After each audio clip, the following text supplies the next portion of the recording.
오늘은 요한복음 16장 33절을 읽어보면서 말씀을 대해보도록 하겠습니다. 다 같이 요한복음 16장 33절을 함께 읽어보겠습니다. 이것을 너에게 이르는 것은 너희로 내 안에서 평안을 누리게 하려 함이라. 세상에서는 너희가 환난을 당하나 담대하라. 내가 세상을 이기었노라. 아멘.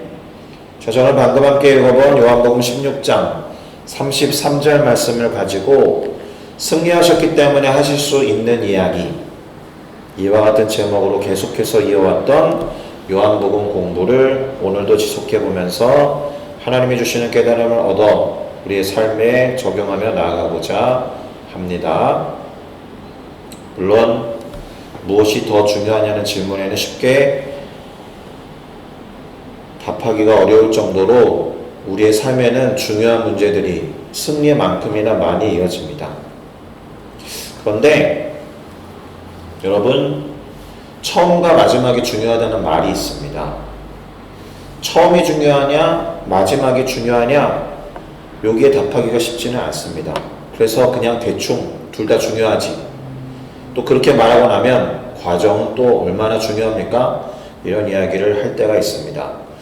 우리가 어렸을 적에 국어 시간에 어떤 글에 있어서 주제가 앞에 나오면 두 괄씩, 그리고 마지막에 나오면 미괄씩, 둘 다에 있으면 양괄씩, 이렇게 배운 기억이 있지 않습니까? 무엇인가를 말을 할 때도 첫 문장 그리고 마지막 문장이 중요하듯이 글을 쓸 때도 마찬가지죠. 첫 번째 문장과 마지막 문장이 중요하다는 거예요.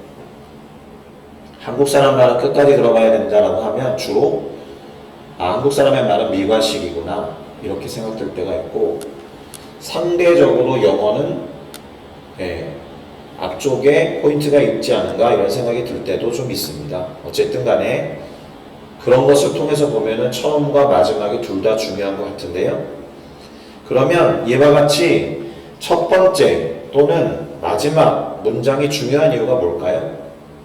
심리학에서는 다음과 같은 효과들이 있다고 말합니다.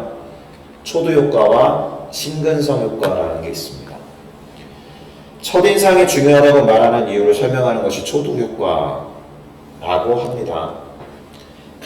그리고 첫 번째 본 것을 기억을 오래 한다는 것이고, 반면에 가장 최근에 본 것이 기억에 오래 남는다는 말이 신근성 효과입니다. 예를 들면 면접을 볼 때 면접위원들의 뇌리에 가장 기억에 남는 사람은 첫 번째로 들어온 사람이다라는 것이 초두 효과이고, 아니다, 마지막에 들어온 사람이 가장 기억에 남는다라는 것이 신근성 효과입니다. 통계로 그렇게 말하고 있습니다. 면접위원들에게 가장 기억에 남는 사람이 누구입니까? 라고 할 때 첫 번째 사람과 마지막 사람이다라고 답하는 통계가 있습니다. 그 사람의 기억력이나 인지와 관련해서 이렇게 설명을 하는 거예요. 왜 그런 효과가 나타나는지까지는 정교하게 설명하지는 못합니다. 사람의 기억과 인지가 그렇다라는 겁니다.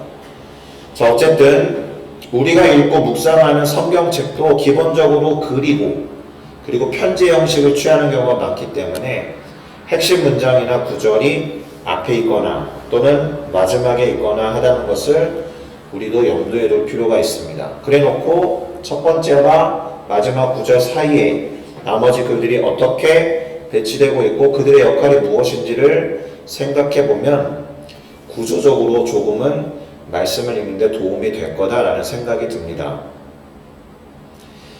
이미 말씀드린 국어 시간에 배운 말 중에서 양괄식이라는 말을 한 것이 있는데, 그런 형식을 다른 말로는 수미 상관식 또는 수미 쌍관식이라고 합니다. 머리 숫자에 꼬리 밑자, 그것이 서로 맨 앞과 맨 뒤가 연관되고 있다거나 쌍으로 연결된다라는 말을 할 때 그렇게 말합니다.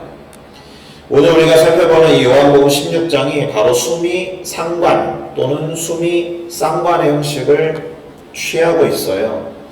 첫 번째 구절, 요한복음 16장 1절을 보겠습니다.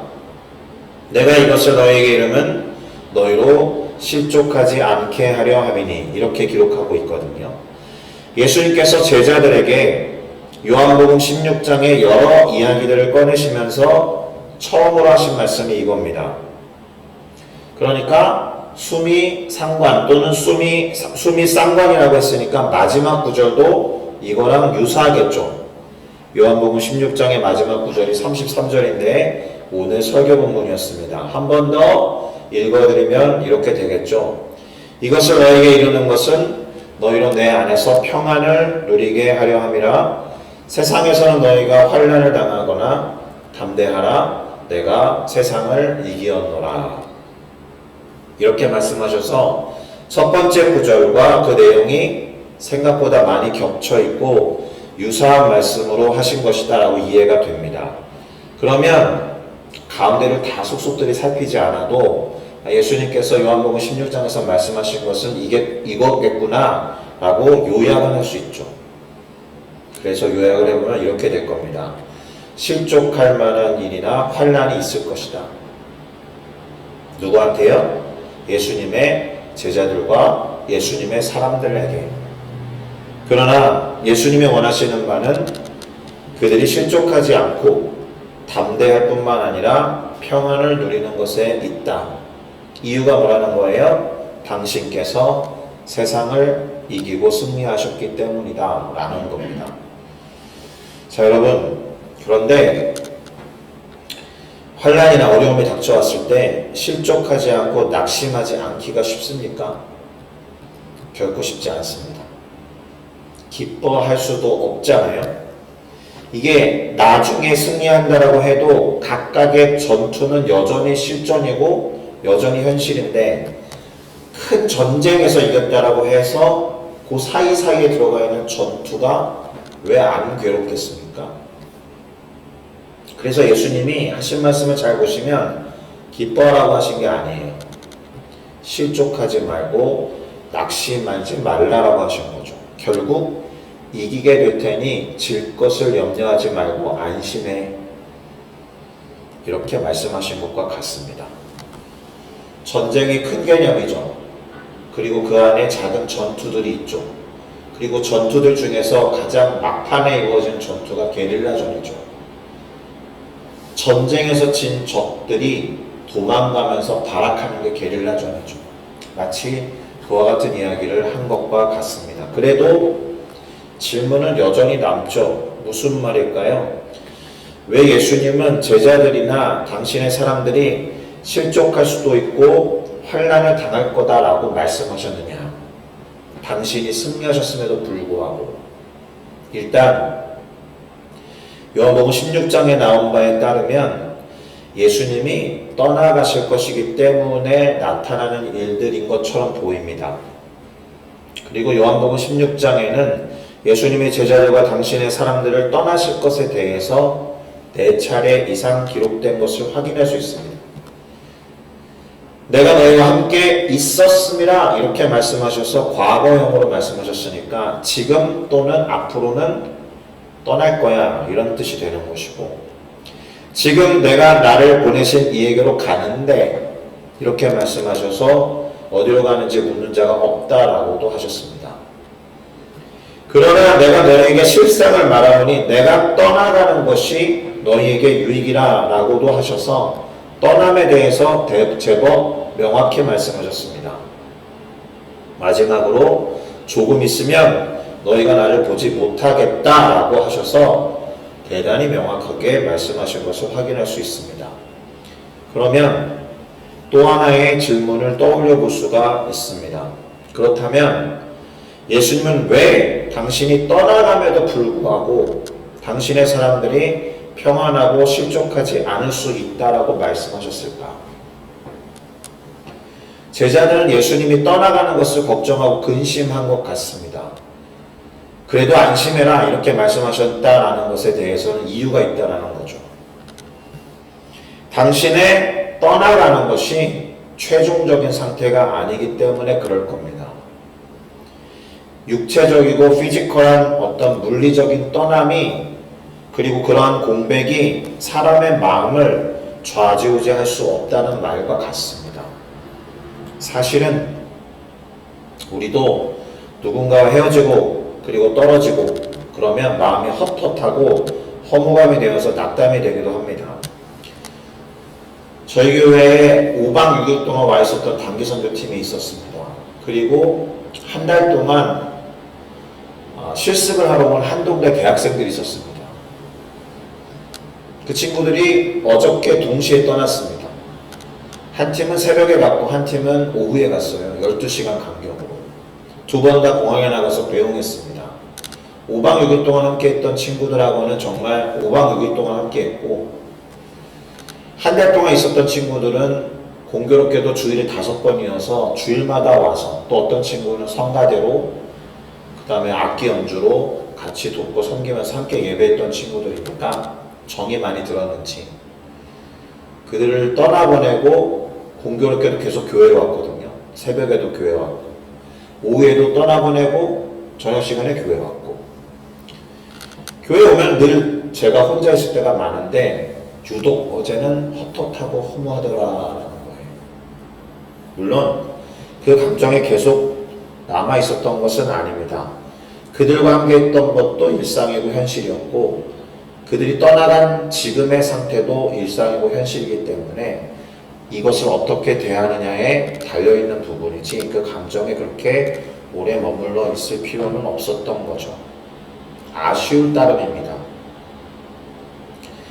그런데 예수님의 떠남은 다른 의미가 있기 때문에 더욱더 낙심할 필요가 없는 것 같습니다. 이유는 보혜사 성령의 오심을 전제로 하기 때문에 실족하지 않고 평안할 이유가 된다라는 겁니다. 그러면 보혜사, 곧 우리를 도우시는 성령께서 하시는 역할이 무엇이냐? 오늘 요한복음 16장 13절에서 15절은 다음과 같이 기록하고 있습니다. 진리의 성령이 오시면 그가 우리를 모든 진리 가운데로 인도하시며, 그가 스스로 말하지 않고 오직 들은 것을 말하며 장래를 우리에게 알리시리라. 그가 예수님의 영광을 나타내리니 예수님의 것을 가지고 우리에게 알리시겠습니다. 무릇 아버지께 있는 것은 다 예수님의 것이라. 그러므로 예수님이 말씀하시기를 그가 예수님의 것을 가지고 우리에게 알리시리라 하였노라. 제가 예수님이라고 바꿔놓은 거예요. 나라는 표현을 예수님이 직접 하셨으니까 바꿔놓은 것이지만, 굳이 노란색 글씨로 하이라이트를 하지 않아도 읽어보셔서 아시겠지만, 무엇인가를 알려주시고 무엇인가를 드러내 보이시고 무엇인가를 나타내시는 역할을 한다는 것을 알 수 있습니다. 진리의 성령이라고 하면 뭔가를 드러내고 알려준다는 것과 호응을 이루죠. 그런데 보혜사라는 단어하고는 잘 호응을 이루지 않습니다. 그러면 뭔가를 알려주는 것이 꼭 도움이 되느냐? 도움이 되죠. 우리가 어떤 것의 원인을 모를 때 그 원인을 알게 되면 마음의 위로를 얻습니다. 왜 이러한 상황이 벌어졌을까라고 도통 모르겠다라고 할 때, 그래서 낙심되고 절망이 될 때 그것의 의미를 깨닫게 되면 치유가 일어납니다. 어떤 사람들은 그래서 깨달음을 통한 치유라는 표현을 쓰기도 했으니까요. 진리의 성령께서 지금 이때에 필요한 하나님의 말씀을 깨닫게 해주시면 도움이 됩니다. 그래서 진리의 성령을 보혜사라고 부른 겁니다. 하나님의 뜻을 깨닫게 하시고 알 수 있게 하신다라는 의미에서 성령으로 충만해야 되는 이유가 충분한 거죠. 저 사람 성령으로 충만해, 능력 있어, 꿀리지 않아, 당당하잖아, 이런 의미보다도 순간순간 지금 하나님이 나에게 원하시는 것이 무엇이구나라는 것을 깨달아 알기 위해서라도 성령으로 충만해야 한다는 거죠. 왜라는 질문에 답해 주시고 어떻게 해야 되는지에 대해서 답해 주신다면 큰 힘이 될 겁니다. 그런데 제자들이 다소 생뚱맞는 질문을 던집니다. 우리에게 말씀하신 바 조금 있으면 나를 보지 못하겠고 또 조금 있으면 나를 보리라 라고 하셨는데 이게 도대체 무슨 뜻이냐? 못 본다고 했다가 보게 된다는 건 무슨 뜻이냐, 이런 뜻이죠. 내가 아버지께로 감이라고 하신 것은 또 무슨 말씀이냐? 또 서로 말하기를 조금 있으면이라는 하신 이 말씀이 도대체 뭐냐? 얼마만의 기간을 말하느냐? 우리는 도대체 무슨 말인지 알지 못하겠다. 이렇게 질문을 마음에 품고 있었어요. 예수님이 알아차리시고 대답하십니다. 대답도 생뚱맞아요. 너희는 곡하고 애통하겠으나 세상은 기뻐하리라. 너희는 근심하겠으나 너희 근심이 도리어 기쁨이 되리라. 이렇게 답하셨는데 제자들이 궁금해하는 질문에 직접적인 답처럼 보이지 않죠. 또 답하신 내용도 그 다음에 말씀하신 것도 유사한데요. 지금은 너희가 근심하나 내가 다시 너희를 보리니 너희 마음이 기쁠 것이요 너희 기쁨을 빼앗을 자가 없으리라. 이렇게 답하셔서 상당히 심하게 갸우뚱거리게 하는 질문과 대답이에요. 그런데 예수님은 지금과 나중 그 사이를 메꾸는 조금이라는 시간에 초점을 두고 답하신 것 같습니다. 곡하고 애통하는 가까운 미래와 그래서 그런 우리의 모습을 조롱하는 세상의 현상들, 세상의 기뻐함과 우리의 근심하는 현실과 그러한 근심을 기뻐하는 세상, 그러나 결국에는 이 지금의 근심은 나중의 기쁨이며 그 기쁨을 도저히 빼앗을 수 없고 다시 보게 될 예수님으로 인해서 그 기쁨이 영원하다라는 말씀을 하신 것과 같다라는 거예요. 시간적으로 조금 뒤라고 하는 요 지금과 조금 뒤에 나중 여기에 초점을 두고 그 결과와 차이를 말씀하신 것에 있다라는 겁니다. 왜 이렇게 말씀하셨을까요? 이미 승리하셨기 때문에. 그 승리를 맛볼 시간이 아직 조금 남아있어서 그렇게 말씀하신 거예요. 큰 틀에서 전쟁에서 승리했어도 아까 말씀드렸듯이 작은 전투가 여전히 벌어지고 있다면, 그리고 적군이 게릴라전을 펼치면서 계속해서 발악을 한다면 조금 더 나중에 큰 기쁨을 누리게 될 거다라는 거죠. 비록 지금 싸운다라고 해도 그래도 안심이 되는 것은 그들은 이미 패배한 자들이다라는 것에 있을 겁니다. 마찬가지로 우리의 지금의 근심이 최종적인 것이나 궁극적인 것 아니다라는 점에 방점을 두고 기쁨을 지금 취하는 사람들도 있거든요. 어차피 승리할 거니까 지금 기뻐하자. 좋은 거예요. 그러나 지금 기뻐할 수 없어도 마음에 안심은 기울이자 이렇게 말할 수 있다는 겁니다. 그리고 예수님 당시에 그 현실에서 조금 뒤에 벌어지는 일로 인해서 제자들이 흩어지는 그럴 시간이 다가왔죠. 그래서 예수님이 이렇게 말씀하셨습니다. 보라, 너희가 다 각각 제 곳으로 흩어지고 나를 혼자 둘 때가 오나니 벌써 왔다. 그러나 겉으로 볼 때 내가 혼자 있는 것처럼 보이지만 나는 혼자 있는 것이 아니라 아버지께서 나와 함께 계시느니라. 이렇게 말씀하시면서 낙심 또는 실족해하는 상황이 벌어져도 우리는 혼자가 아니다라는 것을 당신이 직접 보여주신 거예요. 마치 나는 겉보기에 혼자 있는 것처럼 보이지만 아버지께서 나와 함께 하시는 거야 라고 말씀하신 것과 동일한 선상에서 너희가 힘들고 낙심할 만하고 실족할 만한 상황에 있어도 혼자가 아닌 것은 보혜사 성령이 함께 하시기 때문이야 라는 것을 간접적으로 말씀하신 겁니다. 위로와 힘이 되실까요? 자, 이제 정리를 하겠습니다. 이런 질문으로 정리가 될 거다라고 저는 믿는데요.